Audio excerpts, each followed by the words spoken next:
Fala pessoal, estamos começando mais um episódio do Coletivamente, podcast do projeto de extensão aqui da Universidade Católica de Pelotas. E para iniciar esse mês, vamos conversar um pouquinho sobre o Setembro Verde, que é essa campanha que busca conscientizar a população acerca da doação de órgãos e tecidos. Meu nome é Arthur, eu sou estudante de medicina aqui da instituição e estou acompanhado da minha colega Gabriela. Fala pessoal, é isso mesmo. Hoje vamos conversar sobre essa temática tão importante e que ainda é tão necessária para a conscientização acerca da doação de órgãos. Meu nome é Gabriela e também sou estudante de medicina aqui da UCPEL. E para nos auxiliar nesse bate-papo, contamos com a presença do Dr. Luciano, o qual é formado em medicina pela Universidade Federal de Pelotas, atuando no CTI do HU desde 1999. Também foi coordenador da Comissão Intra-Hospitalar para a Doação de Órgãos e Tecidos para transplante de 2005 a 2015. Atuou também na coordenação do Pronto-Socorro de Pelotas e como diretor clínico do HU. E atualmente também é professor do curso de Medicina da UCPEL. Faltou alguma coisa, professor? Boa tarde, gente. Boa tarde a todo mundo que está ouvindo aí em todas as mídias possíveis e imagináveis. Não, tá ótimo, tá ótimo. Seja bem-vindo, professor. Contamos também com a presença do Dr. Franklin Barcelos, o qual é médico nefrologista e PhD em epidemiologia. Atua como diretor médico do Centro de Referência em Nefrologia do HU, é professor da Escola de Medicina da Católica, fundador e diretor médico da INEFRO, Centro de Cuidados Integrados Renais, e é revisor científico de periódicos internacionais em nefrologia. Também é palestrante em conferências nacionais e internacionais e, além disso, é triatleta amador, praticante de natação, ciclismo e corrida. Não é pouca coisa, hein, professor? Muito obrigado, somente pelo convite. E como foi falado inicialmente, é uma grande satisfação nós estarmos reunidos, principalmente nessa data desse mês de setembro, e que se refere a um tema tão importante, tão atual, que é a doação de órgãos. É uma satisfação a gente estar aqui e conversar um pouco sobre esse tema palpitante. Tá bem, então. Para começar o nosso bate-papo de hoje, quando falamos em doação de órgão, do que exatamente estamos falando e o que envolve esse processo? Dr. Luciano, poderia fazer uma introdução desse assunto para a gente? Vamos lá. Doação de órgãos é a remoção de órgãos de alguém que teve declarada, diagnosticada, confirmada a situação de morte encefálica, onde é uma situação onde o cérebro ele deixou de funcionar de maneira definitiva, de maneira inequívoca, né? Não há dúvida em relação a isso. Foram feitos vários testes que demonstram que o cérebro não funciona mais e ele não é capaz de voltar a funcionar. Isso é muito importante. Ele não é capaz de voltar a funcionar mais. Mas os outros órgãos, eles estão plenos, viáveis, funcionantes. Então, nesse momento, nessa situação, é possível a retirada de órgãos de um doador para que ocorra o transplante, né? Que ocorra, então, a retirada de um doador para que esses órgãos sejam implantados ou transplantados em outra pessoa que precisa de um pulmão, de um fígado, de um rim, córneas, para seguir vivendo com qualidade de vida, né? São pessoas que estão nas filas de espera por um transplante. Então, esse é o momento crucial da doação de órgãos, é a situação da morte encefálica. Depois, acho que a gente vai discutir um pouco melhor a situação da morte encefálica, ainda aqui rapidamente, porque a morte encefálica é um momento trágico na vida das famílias. Normalmente são pessoas jovens, são pessoas que estavam plenamente ativas até pouquíssimo tempo atrás, horas, dias, e que agora evoluíram com um quadro de morte encefálica, evoluíram com uma situação de irreversibilidade cerebral, né? Mas é um quadro super abrupto, um quadro super agudo. E como a gente sempre diz, né? A gente sempre imagina que o raio vai cair no quintal do vizinho, não no nosso quintal. A gente sempre imagina que as coisas vão acontecer com os outros, não conosco. Mas eventualmente nós estamos frente a essas situações, que são situações trágicas, e nesses momentos a gente precisa tomar decisões que podem afetar as nossas vidas e as vidas de outras pessoas.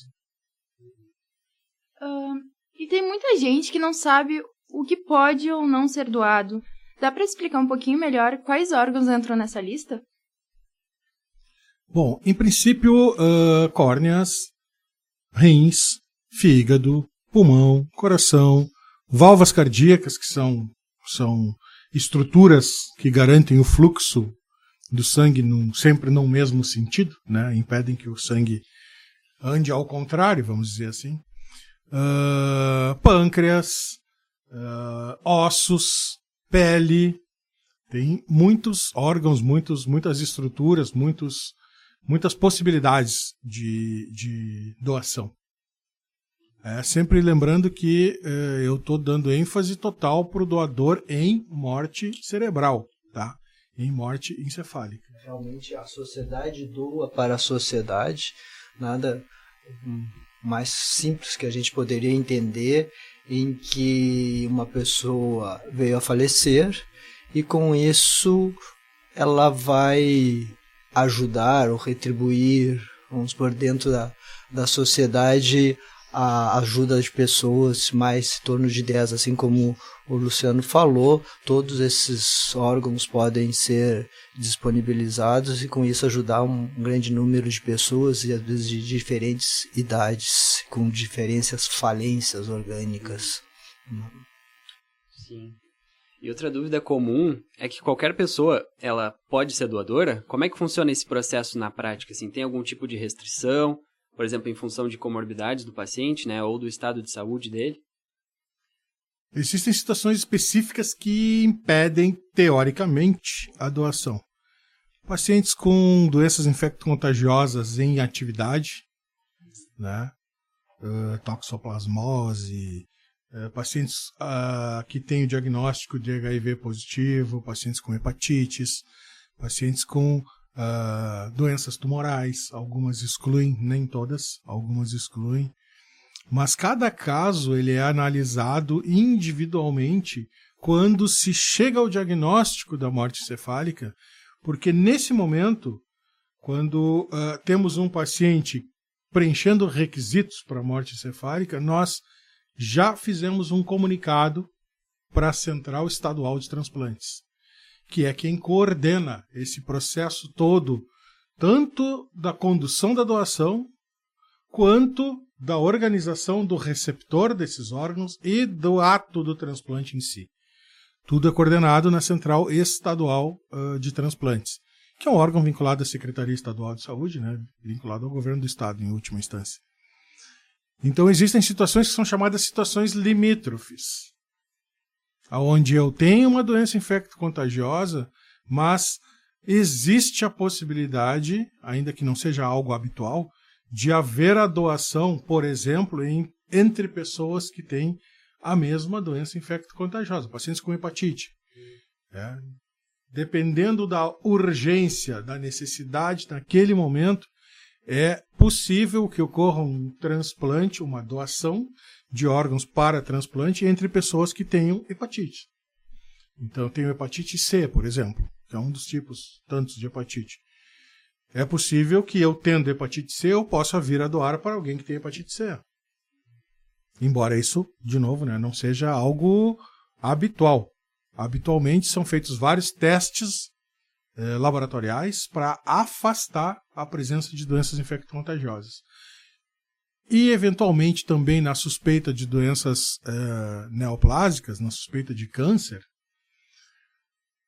normalmente os pacientes também têm uma restrição importante para doação, exceto se documentadamente esse tumor seja um tumor benigno, seja um tumor que não tenha risco de ser transmitido para outra pessoa, né, levado junto com os órgãos para outra pessoa.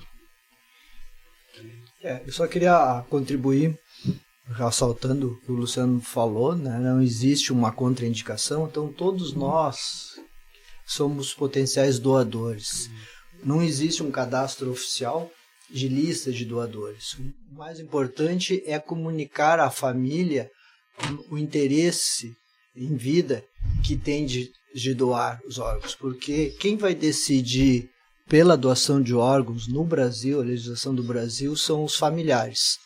Então, acontecendo o diagnóstico de morte encefálica, a família que vai ser solicitado a sua doação. Então, isso é muito importante. Hoje, infelizmente, em torno de 40%, no máximo 45% das famílias doam os órgãos dos seus familiares no momento do processo da doação, que é ainda muito abaixo. Com isso, a lista de espera cada vez é maior devido a ainda um número, não digo reduzido, mas um número abaixo do que se poderia de doadores, que só 40% autorizam a doação. Claro que nem todo a pessoa na situação pode ser um doador, mas talvez de um órgão ou de outro possa ser. Então não existe essa na maioria das vezes, uma impossibilidade total. E em vida, é possível doar algum órgão também? Como é que funciona essa doação? Existe idade mínima? Precisa ter algum grau de parentesco? Sim, em vida é possível ocorrer a doação de órgãos que é possível que não vai causar dano para aquela pessoa que vai doar. Ou seja, o transplante que mais comumente ocorre na doação de vida é o rim. Existe também a possibilidade de eu doar uma parte do fígado. E em raras situações, algumas situações também o pulmão. Então, o transplante de doador vivo, que nós chamamos, são para esses órgãos, para essas falências, principalmente do rim. Há uma legislação no Brasil que eu posso doar só se eu sou familiar até o 4º grau ou que eu seja cônjuge. Em situações em que eu tenho uma forte afetividade, né, aquela pessoa que está necessitando de um órgão, principalmente o rim, e não tem esses critérios, também pode ocorrer a doação. Essas doações todas são dentro de um padrão ético e principalmente também judicial, ou seja, essas doações só ocorrem mediante autorização do Poder Judiciário. Mas é possível também ocorrer a doação em vida, mas, como foi falado, não de todas aquelas possibilidades, de todos aqueles órgãos e tecidos que são disponíveis quando o paciente vem a falecer. Tá bem. Falando um pouco de burocracia, né? O doutor comentou que a família, na verdade, que autoriza no final das contas, né? Não precisa deixar nenhum documento assinado dizendo que tu autoriza, é mais a família nesse processo, né? Isso não acabaria entrando em conflito com a autonomia do paciente? Só a família autoriza mesmo? Como é que funciona? Existe uma previsão legal para isso tudo, né? Todos os passos, todas as etapas do processo de diagnóstico de morte encefálica, do processo de doação e do processo de transplante, todas essas etapas elas são regradas por leis. Acontece o processo de uma maneira universal no país inteiro. Ou seja, em todos os locais do país acontece o mesmo processo. As mesmas etapas de diagnóstico, as mesmas etapas de avaliação, as mesmas condições para transplante. Isso é uniformizado via regramento jurídico. Para que haja uma organização nesse processo, para que não hajam possibilidades de burlar esse processo. Eu não posso, por exemplo, direcionar o processo de doação dos órgãos do meu familiar para alguém que eu deseje que saia da lista de transplantes. Essa possibilidade não existe. Então, todos esses processos eles têm um regramento. E esse regramento ele tem um objetivo primordial de preservar a sociedade como um todo, como beneficiária do processo de doação de órgãos e do processo de transplantes.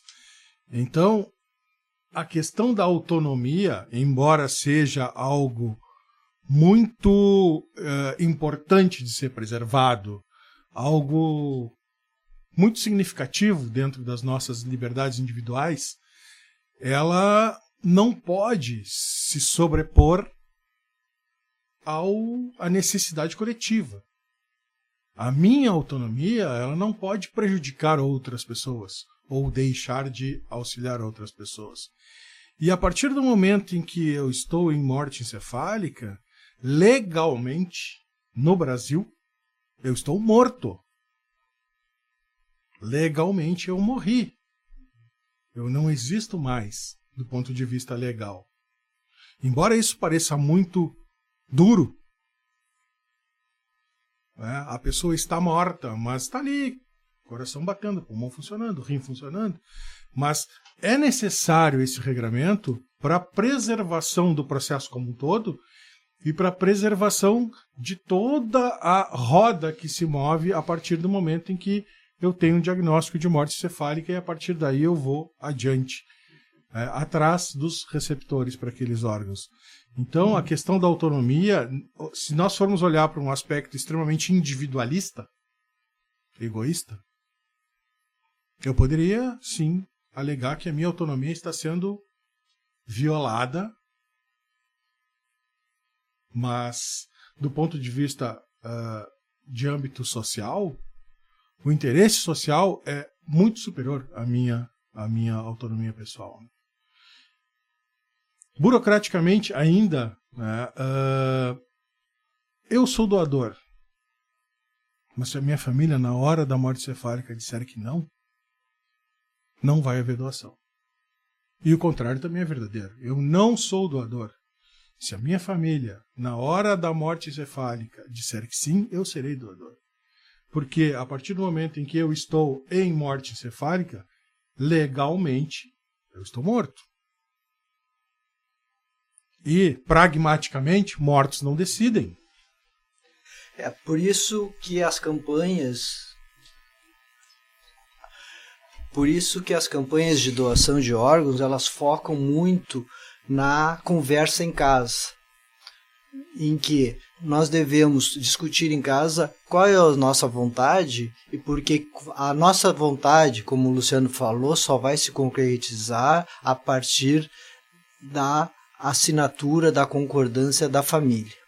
E para que se concretize, nada mais importante do que uma boa conversa em casa para ver que se pensa sobre o tema. Respeitando sempre, e deve-se respeitar a autonomia, mas quem vai ter realmente condições de respeitar a autonomia da pessoa que veio falecer é a família.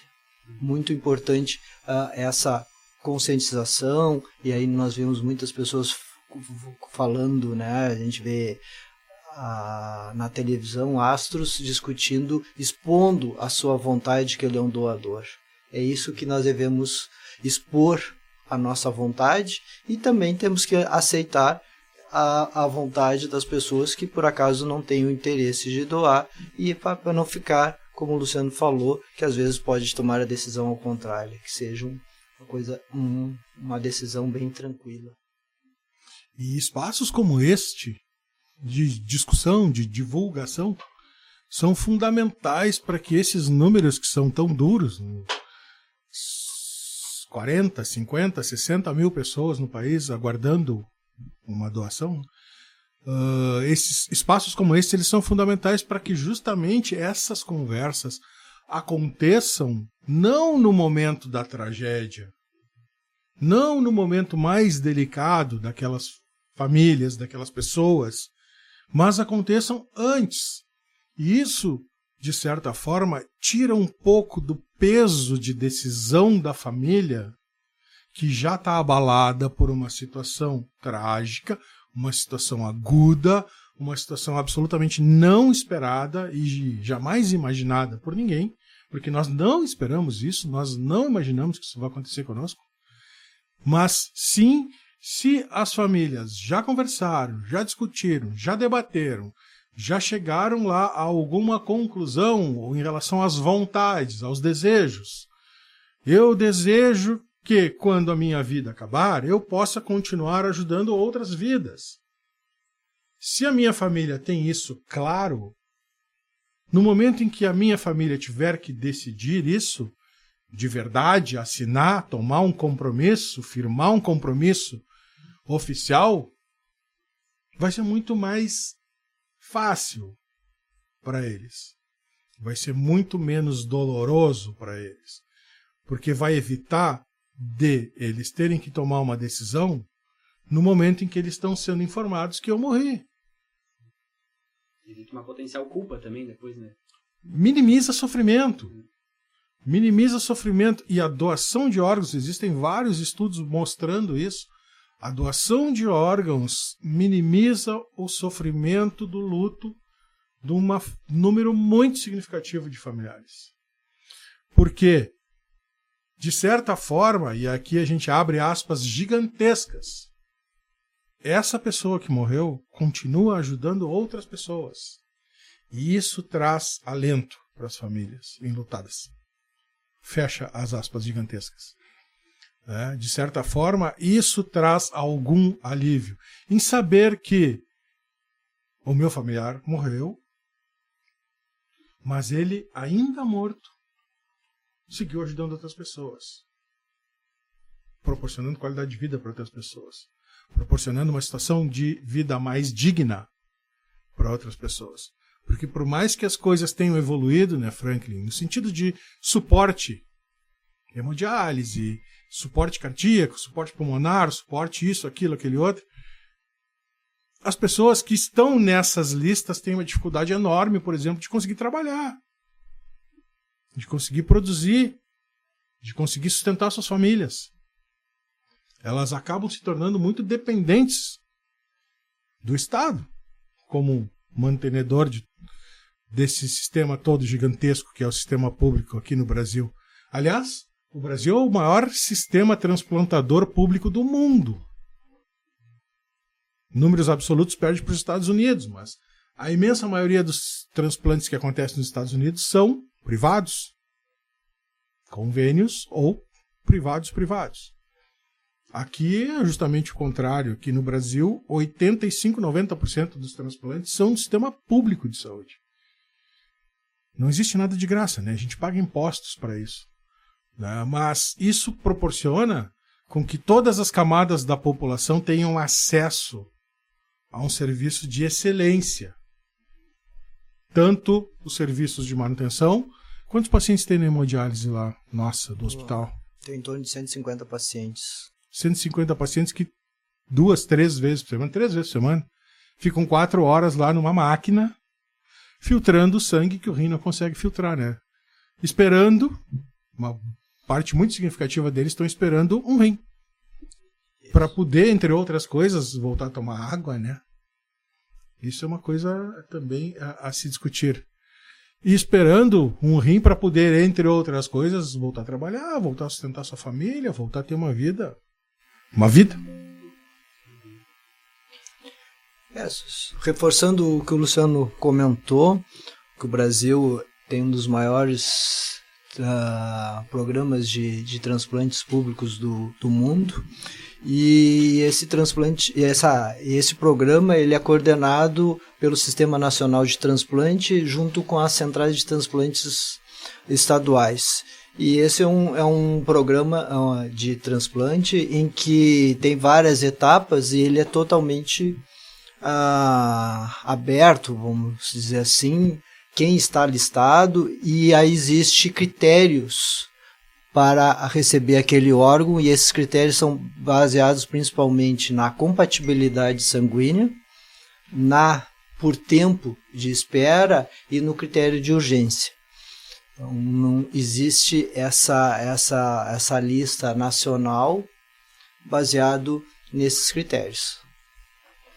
Reforçando também a parte, realmente o transplante renal, falei transplante renal que é da minha área, mas o transplante, ele mesmo tendo algum outro suporte, como é na hemodiálise, como é a diálise peritoneal, sem dúvida a pessoa que realiza um transplante, que recebe um órgão de outra pessoa, ele tem uma qualidade de vida, uma sobrevida bem maior do que o paciente em hemodiálise. Claro que nem todas as pessoas têm condições de receber uma cirurgia de transplante e, com isso, aumenta os seus riscos se por acaso submeter essa cirurgia. Então sempre é feita uma avaliação clínica das condições desses pacientes em receber.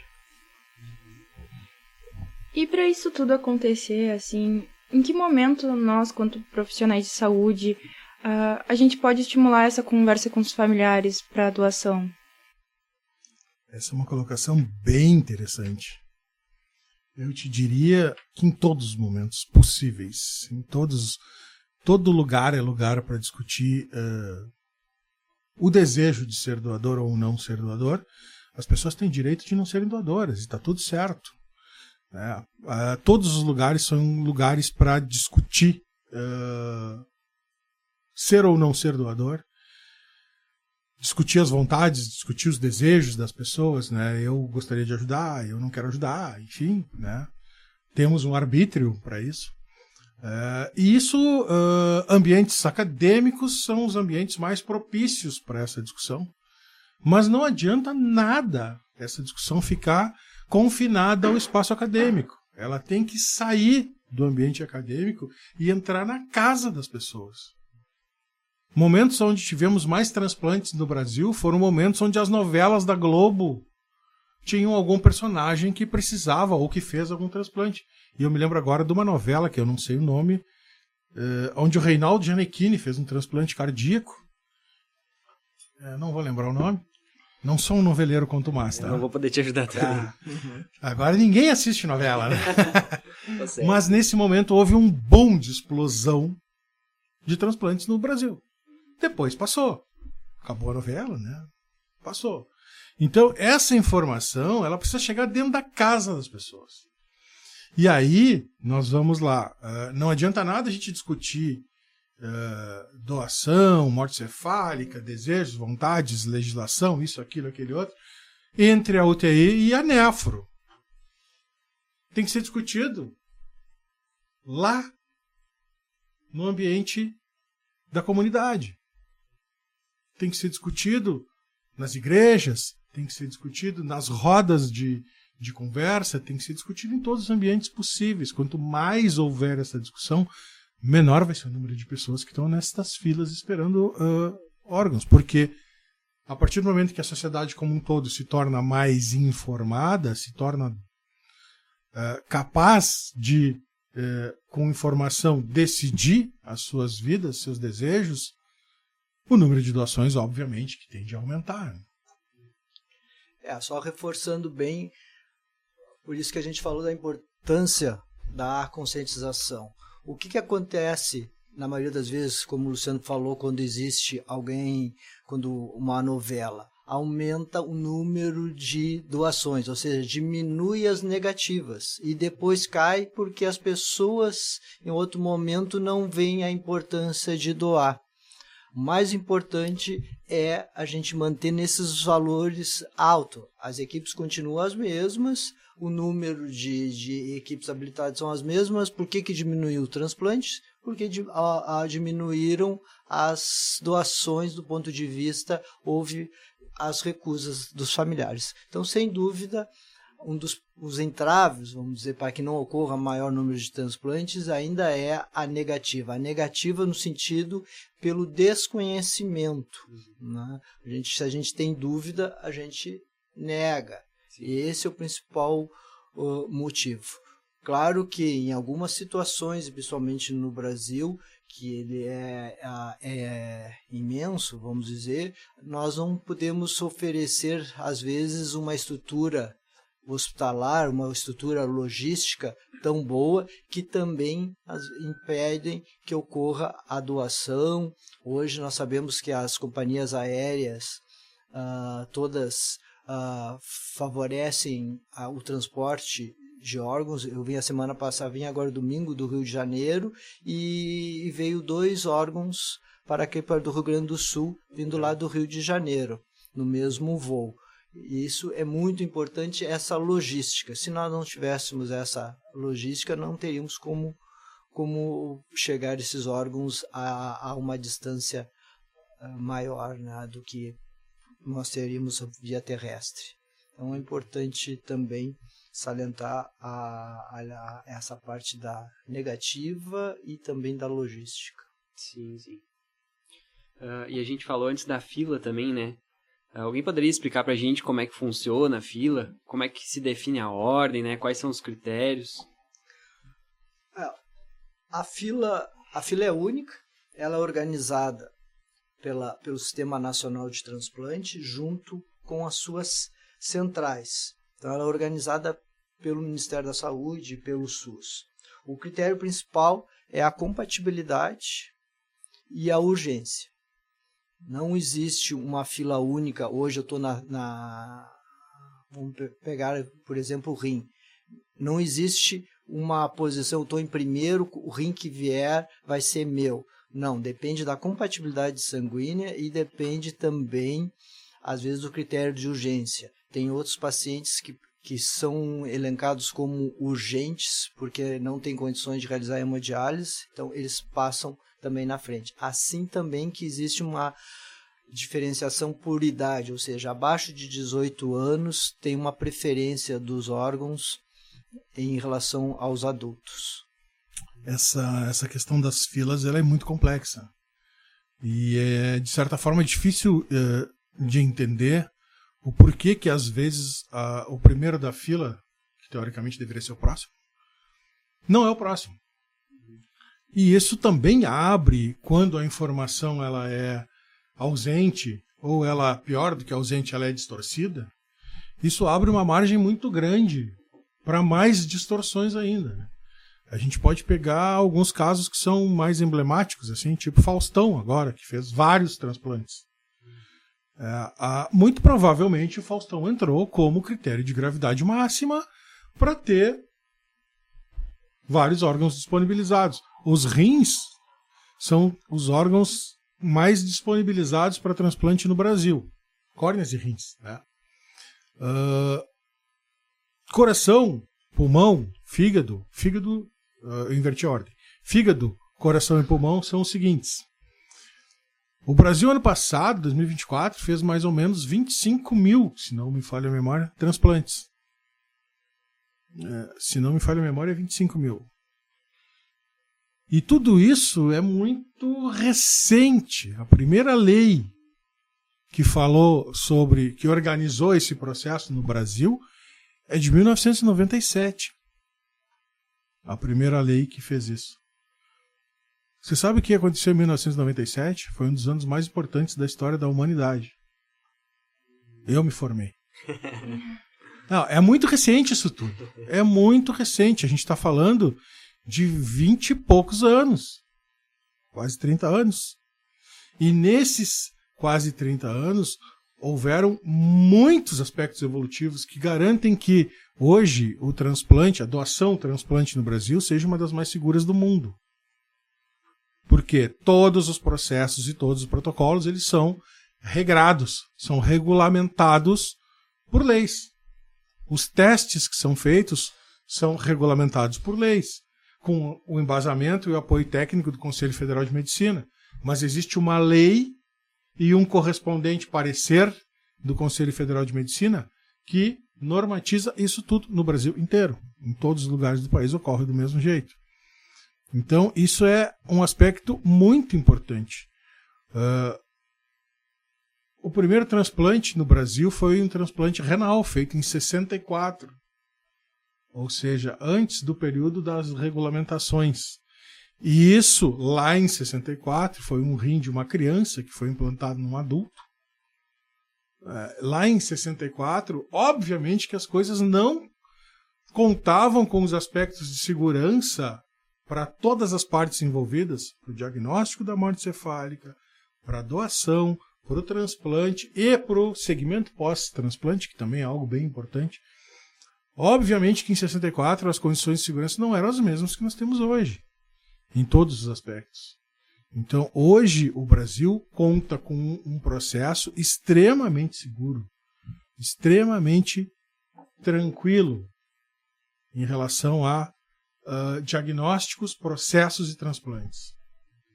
E isso é também muito importante, essa informação de segurança, de qualidade, de tranquilidade em relação aos processos, ela é muito importante que seja espalhada, que seja divulgada, que chegue dentro das casas das pessoas. Porque isso também ajuda a diminuir o processo de dúvida. O processo de favorecimentos, que são coisas absolutamente não acreditáveis nesse processo dos moldes que ele funciona atualmente. Estava pensando aqui, fazendo as contas de tempos de formado, cheguei à conclusão que sou um pouquinho mais velho do que o Luciano, mas fazendo uma correlação com os transplantes. Houve uma virada no final de 80, vamos dizer, na história dos transplantes, porque até essa época existia um desconhecimento, uma dificuldade sobre a rejeição e barreiras, como vencer a rejeição, que ainda não vencemos, mas diminuímos bastante com o desconhecimento de medicamentos. Então, a partir dessa década, final da 80, surgiram medicamentos, o principal dele foi a ciclosporina, que viabilizou os transplantes de pessoas não de familiares. E com isso nós temos que saber também que o transplante hoje, nós temos mais de 90% de chance de sucesso em doadores falecidos, em doador vivo mais de 95% de sucesso. Então é uma técnica, é um tratamento de sucesso, mas para que ele ocorra depende da doação e também depende depois de um acompanhamento pós-transplante. Às vezes as pessoas também têm aquele mito, vou ficar o transplante e vou ficar curado. A gente não vai ficar curado, ele vai fazer um tratamento em que vai colocar, suprir a deficiência daquele órgão. Com isso ele vai ter que tomar medicamentos, vai ter que ter um acompanhamento multidisciplinar por toda a sua vida. E às vezes por desconhecimento ou às vezes por falta de um acompanhamento integral, esse paciente às vezes acaba perdendo essa doação, esse órgão.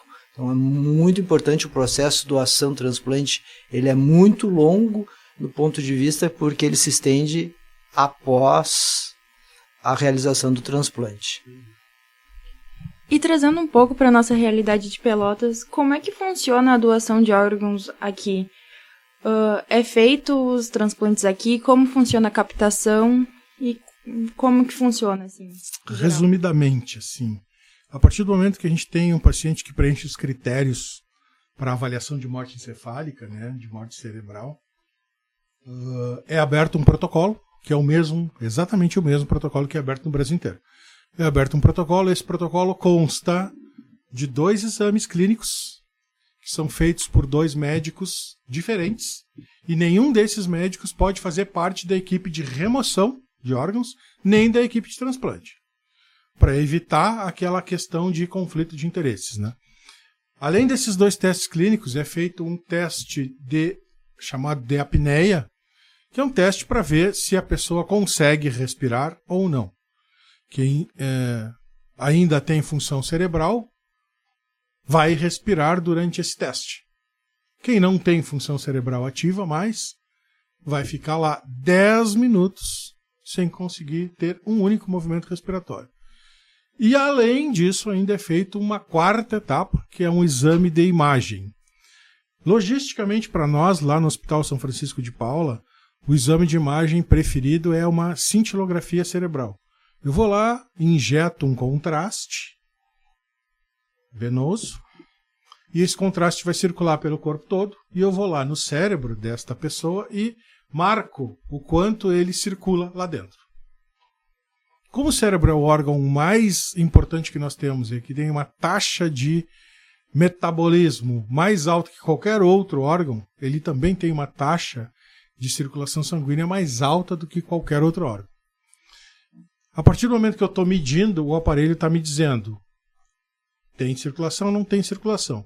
E nos casos de morte encefálica, o grau de circulação é 0.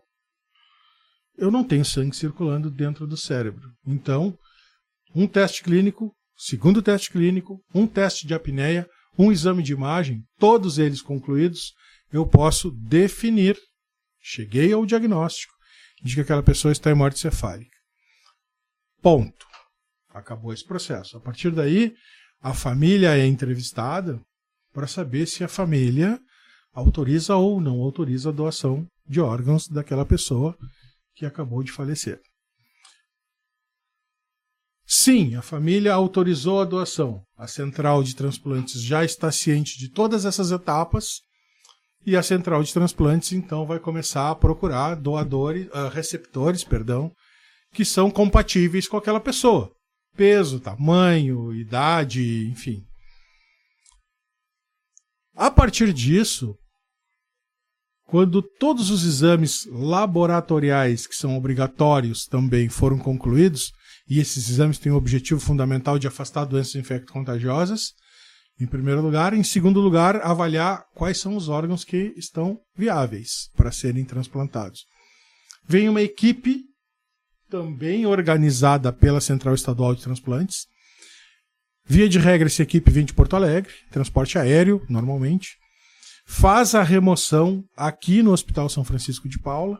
Esses órgãos são levados até a Central Estadual e de lá distribuídos.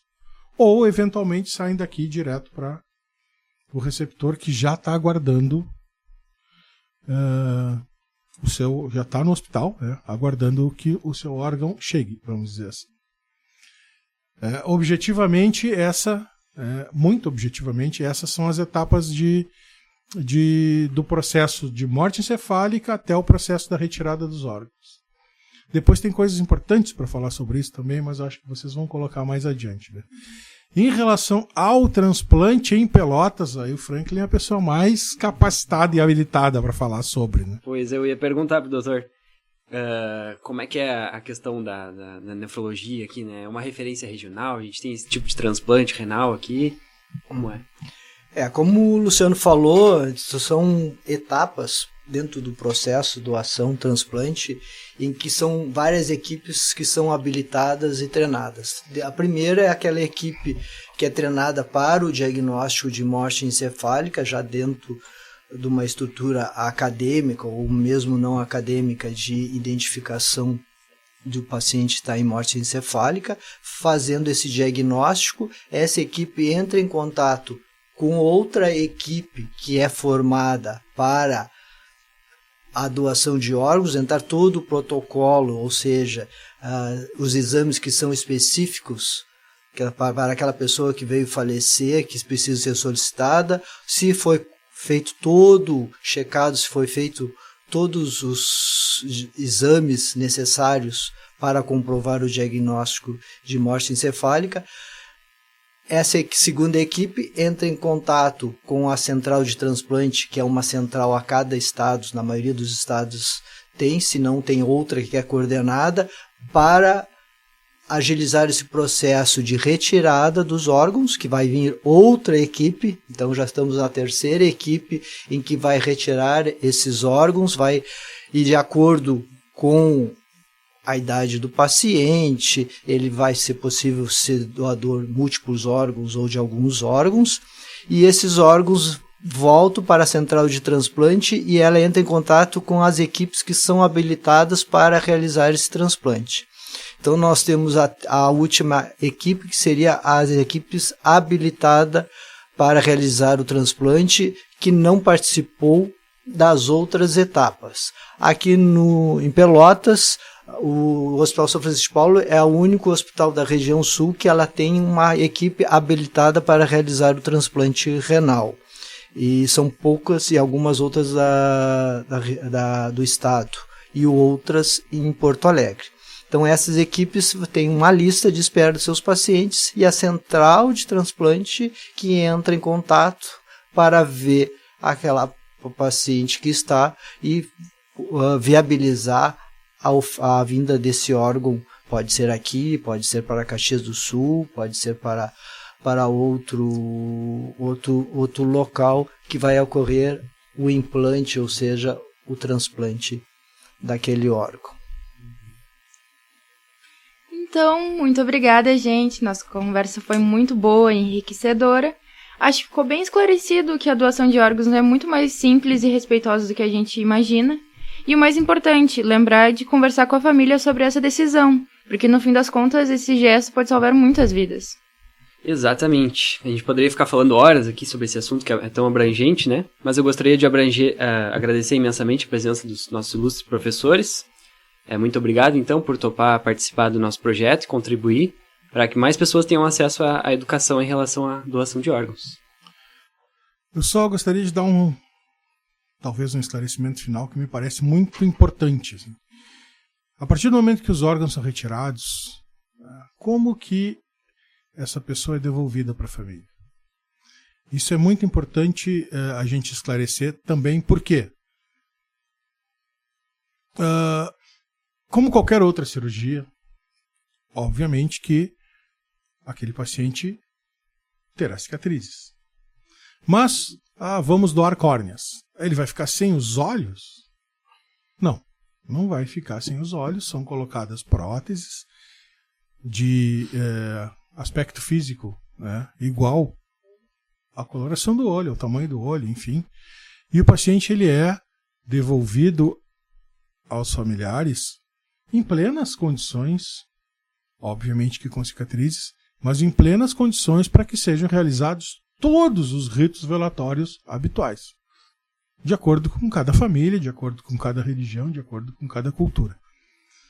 Isso é muito importante porque isso também é um dos mitos que envolve o processo.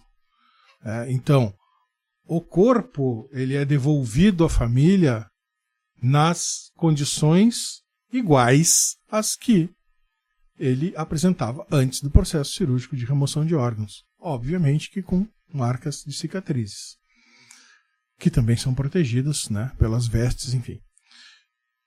Da minha parte, eu gostaria de agradecer imensamente ao convite, agradecer a presença de todos aqui, ao Franklin, que é sempre enriquecedor discutir, debater coisas e assuntos pertinentes com ele. Ele não vai se lembrar, mas eu acompanhei ele algumas vezes na Santa Casa, nesse processo de doação de entrevistas com familiares. Ele não vai lembrar disso porque faz algum tempo, quando eu era ainda aluno, né? Então faz algum tempo, se vão aí uns quase 30. Queria agradecer também imensamente ao pessoal que acabou viabilizando, dando uma cobertura na escala de plantão, pessoal que acabou viabilizando a presença aqui. E, dentro do que é possível, a gente está sempre à disposição aí para outras conversas. Dr. Franklin. Eu só queria ressaltar que a maioria dos pacientes que vêm a necessitar de transplante, tanto de rim, de fígado e de coração, é porque muitas vezes eles têm uma falência, uma doença crônica, que vem deteriorando aquele órgão há bastante tempo. E muitas vezes o transplante mais importante não digo mais importante, mas um pilar importante que a maioria desses pacientes são hipertensos, são muitas vezes diabéticos, muitas vezes pelo hábito de vida que venham a apresentar, e talvez eles não viessem a necessitar de um órgão se tivesse feito um diagnóstico mais precoce, tivesse tendo um acompanhamento multidisciplinar e também um acompanhamento mais cedo da doença. Claro que o transplante renal, os transplantes todos, como nós falamos, melhora muito a qualidade de vida, mas temos que pensar também na prevenção. Obrigado. Obrigada. E lembrando que para fazer essa prevenção, a gente tem as nossas UBSs, que lá a gente consegue acompanhar a nossa vida e todas as suas esferas. E você que ainda não nos segue, corre lá no Instagram, @coletivamente_UCPEL, para não perder nossas publicações. Além disso, basta acessar o Spotify da UCPEL para ter acesso a todos os episódios do Coletivamente. Um beijo e até a próxima!